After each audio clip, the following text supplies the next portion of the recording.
Hey, what's up, guys? Welcome to another episode of Visiting Professionals. I'm your host, Austin Slaybaugh, and today I'm at Podcast Detroit visiting with the founders, Dave the Geek and Bob the Sales Guy.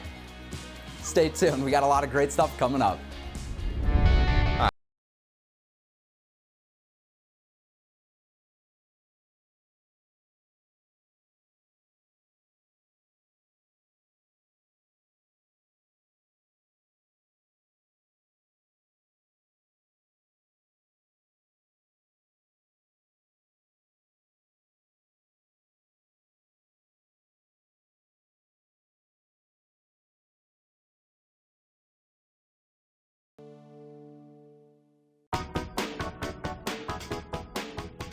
Today on Visiting Professionals, I made my way down to Podcast Detroit, a facility that provides a home to podcasters around the area.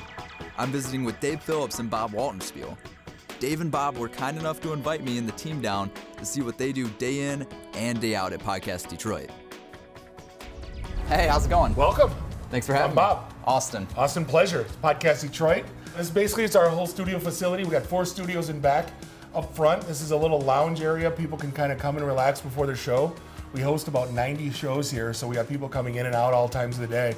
So we want to make it comfortable so they can come relax, watch TV, they can come do their notes, they can come do some work, whatever they really want to do. Yeah, it seems like you got the place all hooked up. You even got refreshments over there, a little bar area. Yeah, we want to take the edge off. Got a kegerator, kind of all on the honor system. We got chips and snacks. Like I said, we want to make it comfortable for people, make it a little bit of their home away from home. Check these out. These are our studios. This is where all the recording and the magic takes place. So we got 4 rooms. Studio 1's in the back. That's our biggest studio. Holds 8 people. Studio 2 here holds 4. So a lot of our solo podcasters use that room, and then the other 2 hold 6 or 8. So I mean, you can pack these rooms with how many people as you want. And really, you'd think these wouldn't be full all day, but there's certain nights all 4 have podcasts going on. It's pretty crazy watching it happen. Yeah, so you run all this by yourself? Absolutely not. Every good business guy needs a geek. Let's go meet the geek. Hey, excuse me, Dave. Want to introduce you to my friend Austin. Hey, how's it going? Austin, Dave Phillips, otherwise known as the Geek. So I've heard a lot about you. It's true. I'm slammed. I got to make some sales calls. You guys have a good time. We'll see you in a bit. Cool. Sounds good. All right, Dave. So what does the Geek do at Podcast Detroit? Everything, it seems like on some days. So everything from, we've gone through and picked out all the mics, we've got the software, the laptops, cameras in every studio, we've got the board, all the gear that goes into, kind of like we talk about, we're the easy button for podcasters. So this is Studio 2, this is our small studio. It's just a 4-mic setup. We usually get this for some of the smaller shows, people that are like 1 host, 1 guest, that kind of thing. More and more lately, we're getting a lot of voiceover actors that are coming in and using the studio because it's small and tight and gives them a really good sound quality. So this is Studio 2, let's hop over to Studio 1 quick, that's our big studio. Lead the way. So this is Studio 1. As you can tell, this is our biggest studio. It's an 8-mic setup. And one of the things you'll notice, so even though there's 8 mics in here as opposed to 4 in Studio 2, everything's the same. So the mics are the same, the laptop's the same, the board's the same. We try to keep it nice and simple for that whole easy button for podcasting feel. Now, is this where you guys do your show, IT and the D? Oh yeah, every Monday night, 9 to 11, I'm in that chair, Bob's in this chair, and away we go. So, Dave, this is Studio 3? It is, yeah. So this is the 3rd studio that we built out. We have a really complicated naming convention, hence Studio 3. And as you can tell, so we've got 8 mics on the table. We do tend to only book 6-person shows in here just because it can get a little cramped in here. But again, you'll notice mics are the same, board's the same, laptop and software are the same. Everything's identical, just trying to keep that easy feel as we move forward for podcasters. Now, I understand you got one more studio to show us? We do. We have Studio 4. Let's go take a look. All right, so you got me in Studio 4 now? Right, so as you can tell, I just got done telling you that all the studios are the same. This one's a little different. The boards are the same, the mics are the same, but instead of going with the desktop mic stands, we went ahead and went with the spider arms because we've got a round table in here, and so we wanted to get more of a round table, people be able to, the whole table being able to look at each other, kind of feel for things. And then, these are active studios, and when somebody's not in them doing stuff, you will find somebody like Jeremiah, who's here from Daily Detroit, editing his show that he was just recorded earlier today. Yeah, looks like you got a lot of hard work going on in here, man. He does. They're one of the few shows that are out there that come out daily. It's an incredibly time-consuming process, but he does his thing and he does it well, and that's the kind of stuff we try to engender. That's why we've built a platform and an environment for the whole community to come play with. Awesome. Looks like it's working. Yeah, we try. Coming up after the break, we continue our tour of Podcast Detroit, and I get to sit down with Dave and Bob as I ask them some more important questions about their careers. Hey, you're watching Visiting Professionals at Podcast Detroit. And we'll be right back. After these short messages.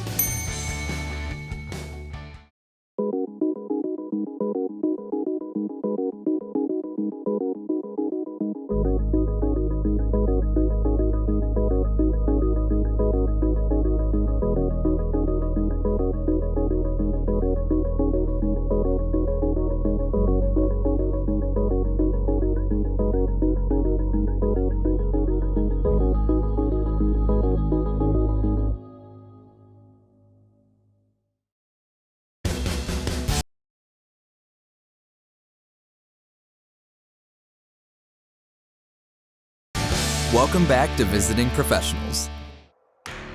Today, I'm at Podcast Detroit visiting with Dave Phillips and Bob Wallenspiel. I had some important questions for Dave and Bob, and they were happy to answer. Dave, Bob, thank you for sitting down with me, guys. I really appreciate it. How are we doing today? Doing good. Thanks for coming out. Never been better in all my life. So before we hop into things, I just kind of want to get to know a little bit about yourself. Do you guys want to go ahead and tell me about yourself? Dave, you want to kick it off? Sure. So I get, well, like, how much do you want to know? I want to know everything. Now let's start. Let's keep it simple. A long time ago, in a galaxy far no, away. so I'm the geek. I've been in IT ever since I got out of school. I wanted to be in biochem, theater arts, and I played hockey. I found out. I shattered my kneecap my junior year playing goalie. There went that dream. I found out what theater teachers made. There went that dream. And then the only efforts I had in biochem were for government labs. And I thought, Ebola's good enough without me. I'm going to go ahead and fall back on being a geek. So just kind of, over the course of my career, I've been a help desk jockey all the way up to a VP of IT. Awesome. You've been stationed in Michigan your whole life? Moved out here March of '96. Tell them why. I see, geek cred. I met my first wife long before it was cool to meet someone on the internet. I met her on the sci-fi fantasy Star Wars discussion forum on CompuServe. That is the love story everybody wants to hear. Well, no, you'll notice I said first wife. Now, Bob, tell me a little about yourself, man. How are you doing over there? Good. Born and raised here. Parents were immigrants. In South Detroit? Yeah. No, that's Canada. Oh, we thought it was Wyandotte. No, it could be downriver. No. Born and raised in Detroit. Parents were immigrants. Grew up.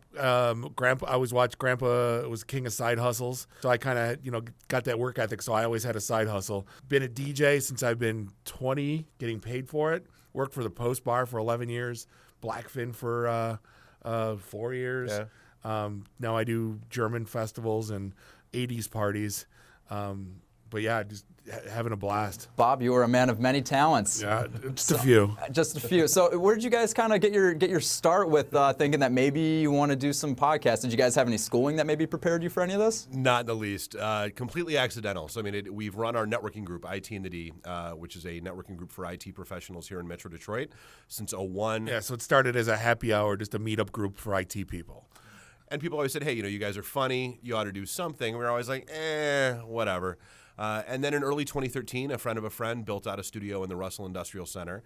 And I went down there and did a couple of shows talking about us, who we are, what we do, that kind of stuff. They called me up in April of that year and said, hey, you've always been fun. One of the co-hosts called in sick. You want to come in and hang for the night? Yup. And then they called me up in May and said, hey, our Monday night show from 9 to 11 sucks. You want 2 hours of airtime every week? Yup. Bob, we're starting a podcast. What's a podcast? So that's literally how we got started with the IT and the D show back in June of 2013. Awesome. Now I understand you guys do more than just one show. You do 2 shows. Right. Yeah. Gotcha. What's the difference between both of them? If you had to explain them to somebody, how would you do it? So the IT and the D show is basically us. The one we put on our resumes. Yeah, that's on a resume. That's on LinkedIn. That's us talking about the Detroit tech scene, interviewing cool people, doing anything technical or startups, things of that nature, subject matter experts. Now, the other show we do is kind of a joke that I used to have with my wife. I would read 1-star Yelp reviews at restaurants we were having, because I've been with her for 22 years, run out of stuff to talk about. So I would read these reviews in stupid voices and make her laugh. So I said, that would kind of be a funny podcast. So we go to all our bars we like and all the restaurants we like, and we read the 1-star Yelp reviews in stupid voices. We won last year Audible Feast Top 50 podcast of 2017, Awesome. Which was insane. Congratulations. Yeah, just for a stupid little our stupid side show that we get drunk and make ourselves laugh. Well, no, and the name it's called Worst Meatball Sandwich Ever, and it comes from there was a restaurant in New York. Some guy left them a 1-star review, and so they put a sandwich board out front that said, "Come on in and try the worst meatball sandwich that one guy on Yelp ever had in his life." And we were like, "That's the name." But so here's the thing: we start this podcast, the IT and the D show. With already a following. We had 7,000 members on LinkedIn.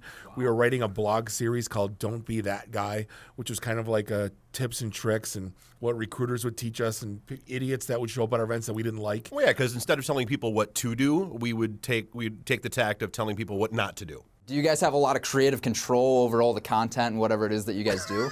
Of our show? Yeah. Of the 2 shows that we do, yes. Of everybody else that records in our studios, oh, God, no.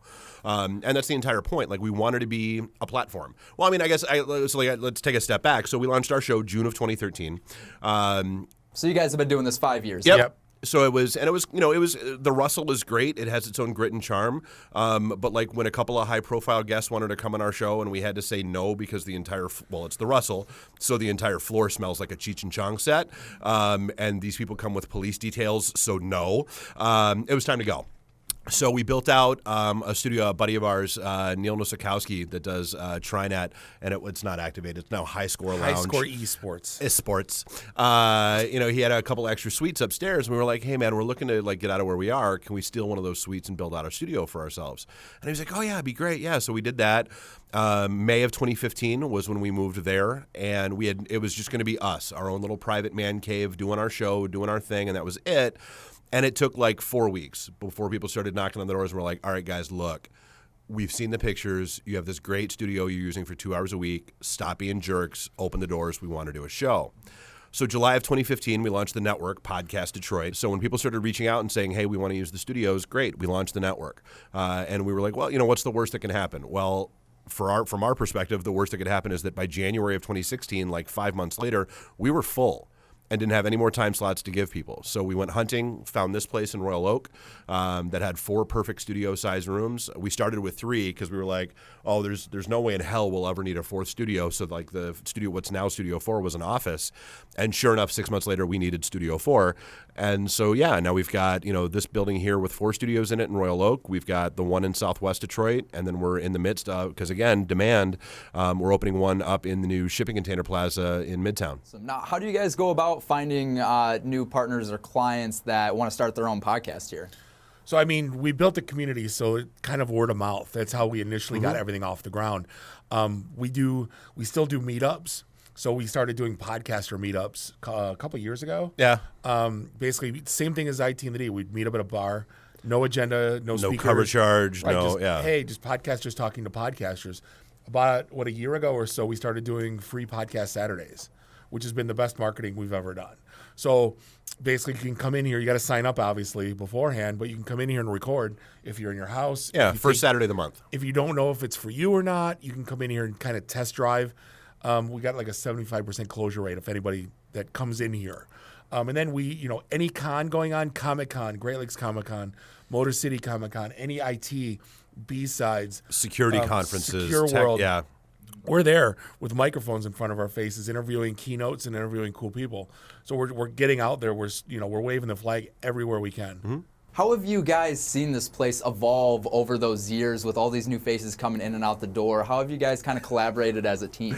I'll be perfectly candid. My biggest fear when we launched this network was that we were going to be the middle-aged white guy network. That it was going to be like us and our buddies that were coming in to do stuff. Nothing makes me happier than to say that's not true. I think the last time I ran stats, we're at like 68% of the shows that record with us are either female or minority hosted. And that's out of, like I said, we've got 90, 95 odd shows that record here. So, I mean, it's a pretty high number. And it's great. I mean, so and that's one of the things I really enjoy about this is just the fact that we're a platform to help people get their voices heard. We've got several shows that are done, by, folks that are living, that are in the city, that are trying to, talk about whatever the issues are there and, their point of view and their perspective. A lot of folks talking about, whether it's the comeback of Detroit or everything going on down there. But I mean, then again, we've also got dating and relationship shows. We've got, Geek Life. I think we've got 5 different shows talking about wrestling. We've got people talking hockey and boxing and MMA, and I mean, you name it.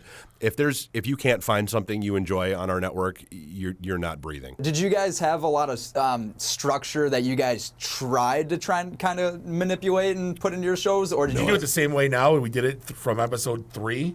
Yeah, we've tried a couple of different things, but like what we found really works is just email. Yeah, we basically, if we find something worth talking about, we email it to each other in a Google thread, and then we basically write it on a notebook. And we don't talk about it. We don't discuss it. We don't anything. Keep fresh minds. Yeah. Save it for the show, right? That's kind of the mantra. Save it for the show. But like, We kind of pick up, we sit across from each other. We talk every day anyway, being best friends. So we kind of feed off each other. So that kind of, we make our guests sit through us talking for a half an hour just to kind of get the feel of the show. Yeah, it's like our, the calendar invite that we shoot out to everybody that's going to be a guest on the show, says, hey, we're completely casual, yada, yada, yada. We're going to have a couple drinks. Please meet us here. Like the show starts at 9. Try to be here by 8. Candidly, so we can get a drink or two in them, loosen them up a little bit, and then and they still don't get it. But then they come in here and they listen to our intro, and which is usually is primarily us drunk with 80s D-list celebrities and drops that go along with that, and then they listen to us banter back and forth for having. And we always tell them, hey, dive in if we're talking about something you want to talk to, and maybe 20 to 30% actually do. If that. But they get through that, and we hit that first break. And everybody goes, oh, wow, you guys were serious. Okay, this is cool. I get it. All right, and then you can visibly watch them relax. Coming up after the break, our tour continues at Podcast Detroit with the hosts of IT in the D, Dave Phillips and Bob Waltenspiel. Stay tuned as our interview concludes with some more important questions about their careers when Visiting Professionals continues. OUTV, Channel 41, OUTV, Channel 41, OUTV, Channel 41, on and poppin'. OUTV, Channel 41, OUTV, Channel 41, OUTV, Channel 41. OUTV, Oakland University Television is here to provide you educational, engaging, and entertaining content. Catch OUTV live on Comcast Channel 41 or on the internet at oakland.edu/OUTV. OUTV, it's on and poppin'.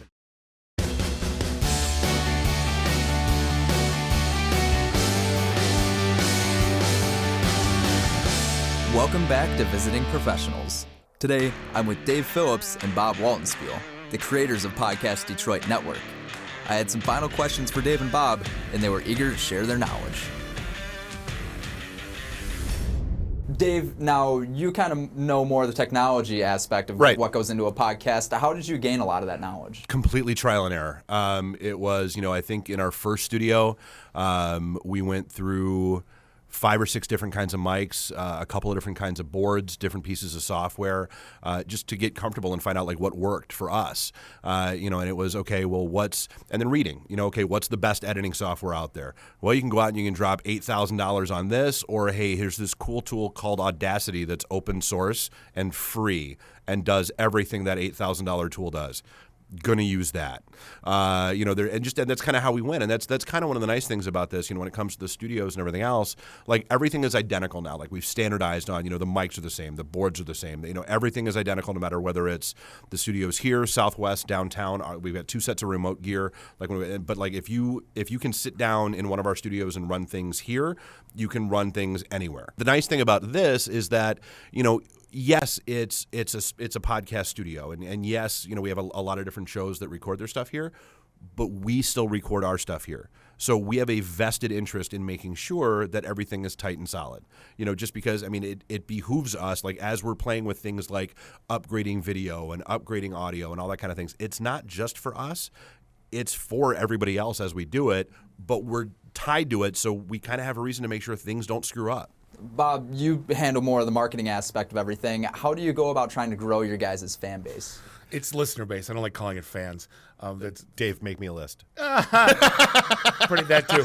No, we do social, but we don't do it over the top. We'll post on Instagram, we'll post on Facebook, and we don't do Twitter. We have someone in here that does our Twitter during our show. That's the only time our Twitter stream's ever active. Really, I said from the beginning, we built our community from the beginning, right? This meetup group that we did, and the people that read our blogs and people that, we reposted our blogs on LinkedIn and I got 3,000-4,000 followers just from one blog. It's being in tune with that community.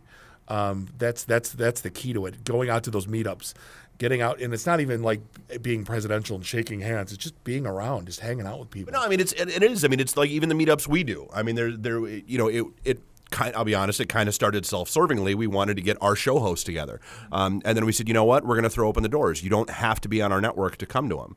And so we do. I mean, it's usually about 50-50 where we get like half the crowd is folks that are, our show hosts, which is great because we want them to cross-pollinate, guest on each other's shows, that kind of stuff. But then the other half are people that, might be recording on another network, or they're at home, or, they do it with their phone, whatever. Because it's good to sit around and yak, and we usually wind up picking up 1 or 2 new shows whenever we do one. Always. And the key to a lot of this too, and we tell the other shows is, have your guests.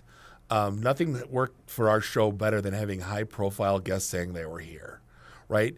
Thinking that, and then making it out to be more important than it really was, right? I'm being funny, but they're like, hey, we got on the IT and the D show, and we kind of scoff at that, but it did wonders for us when we had some higher profile guests. And it's, we have some people that are like, I'm going to interview every A-list celebrity and professional athlete. It's like, well, no, it doesn't work like that. I don't know why they don't reply to my emails or tweets. Yeah, that's one of the things we never had a problem with, was getting guests for our show, because we're at these meetups and we build so many friendships, whether they be top level friendships or just like, personal or professional. Yeah, or exactly. both. It seems like you guys are a lot more face to face with a lot of these people that you guys. Oh, for like sure. to Have to be.